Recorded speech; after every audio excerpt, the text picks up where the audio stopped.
Thank you, Greg, for that warm welcome. Thank you, Bishop Susan, for welcoming me so warmly, for the kindness you have shown me in welcoming me into the ECS family. And thank you for your compassionate leadership always, and especially now as you have rallied clergy and lay leaders who stand ready to support the children at the convention center, the migrant children. You are a model for us all. Thank you. I also want to thank, special thanks to our ECS board president, Roseanne Myers, for her strong leadership. For her strong leadership and commitment to this organization. And what a year Roseanne has had. First came the pandemic, and Roseanne's steady hand helped to ensure stability and continuity through constantly evolving challenges. And then Roseanne guided ECS through Leslie Keller's retirement, and then into a search for a new CEO. Roseanne has spent the last few weeks helping me learn and prepare so that I could hit the ground running. Roseanne, thank you for all that you do for ECS. We are so grateful for your leadership. Would you please stand once again so we can recognize you properly?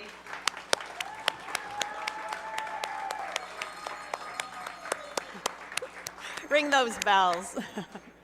I also want to send my gratitude and my admiration to Leslie Keller, our retired CEO, who is joining us virtually. Hello, Leslie. And who built excellence and integrity and compassion into every piece of this organization. Thank you, Leslie. Good evening, everyone, and hello, everyone on the float. How are you out there? Yay, I can hear you. And hello to all of you joining us virtually. It is my absolute joy and honor to be with you all tonight as your newest ECS team member with 1 week under my belt. This is day 6 for me. Don't ask me anything. All of you, our board of directors, our donors, our partners, our staff, you are what drives the life-changing work underway and ahead at ECS. ECS could not do this without you, and we are so grateful for the time, talent, and treasure that you so generously share with this organization. Thank you, thank you, thank you. As you know, the pandemic has worsened the hardships so many of our neighbors already were facing. I'm talking education and opportunity gaps, unemployment, lack of affordable housing, and alcohol and drug addiction. Since the start of the pandemic, ECS has stepped up to meet the need of the most vulnerable in our communities by listening, adapting, and putting mission into action. Our passionate and dedicated ECS team quickly shifted to the new normal, using online platforms and innovative delivery methods to ensure the health and well-being of our clients and staff, providing virtual learning, telehealth services, and supportive wraparound care. And wow, did our donors and foundations step up. It was amazing. They gave generously to our Para las Familias programs, our Head Start programs, and that allowed our teams to deliver the services that our children and families depend on. I saw this and I wanted to be part of it. I have always had a passion for children and families, especially those who face barriers created by society. My heart is drawn to those who are suffering from addiction and to those whose circumstances have left them without a home and even the most basic necessities. My great joy in life is finding ways to create equity, opportunity, and possibility for all. I have a special appreciation and gratitude for the life-changing interventions our ECS team makes in the lives of children and families. My daughter Natalie was born in China, and when her dad and I adopted her, she was a year old, but she couldn't sit up, she couldn't talk, she couldn't do most things that a baby her age could do. She was severely developmentally delayed. But because of the care she received, she was able to catch up to her peers by first grade. And now that baby who's watching online right now is a junior in high school, a Girl Scout, and a cross-country runner with plans to be an engineer. Thank you. I know she'll be thrilled to hear that. This is because she got what she needed as a baby, as a toddler, and as a preschooler. The vision of ECS is a community where all are supported to reach their potential. I love this. This is the beloved community that Dr. Martin Luther King Jr. talked about, where everyone is welcomed and everyone is valued and everyone is given the opportunity to reach their potential. And that is what the Episcopal Church is all about.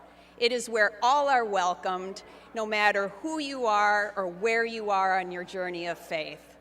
In the ECS vision, there is an invitation to be part of something big, to be part of a solution. By being here tonight, all of you have accepted that invitation. Thank you for doing that. This is what I see for ECS, to be a top-tier charity and one of the best places to work and volunteer, to be a convener and coalition builder, driving social change and policy, to be a leading voice for equity and social justice, and the voice for children and families in low-income communities and those struggling with substance addiction and homelessness, to make a lasting, positive impact on the people we serve, carrying across generations and helping to break the cycles of poverty and addiction. In partnership together, we can achieve this vision. ECS has all the pieces. It is a solid and well-run organization with top-notch staff and volunteer leadership, and it is well regarded in the community. All the right pieces are in place to take this organization to the next level. There's also great need and opportunity right now. 40% of San Diego children under 12 are experiencing poverty. And now, deep into the pandemic, there's an increased awareness of systemic racism and social inequities in our community and country. Grantors and philanthropists are interested in funding work that addresses these inequities and moving toward trust-based philanthropy, empowering organizations to put resources where they're needed most. We have new local and national administrations with special opportunities for new partnerships. The time is right for ECS. A huge emphasis for us now will be raising our visibility, telling our story with impact, creating opportunities to get the community engaged in our work. ECS does great work. You know that, I know that, we want everyone to know that. With that increased visibility comes opportunity. Just imagine, with more support, more influence, we can make an even greater impact. Our request of you tonight is to help us raise that visibility. Be our ambassadors.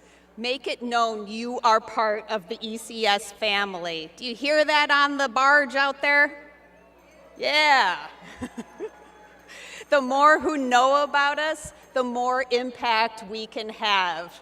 On your phones, look at your phones, there will be a text inviting you to follow us on social media.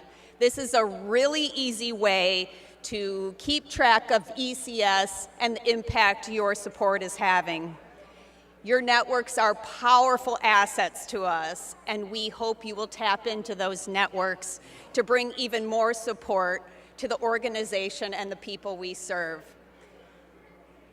Thank you all for being with us tonight and all you do for ECS and our San Diego community. Good night.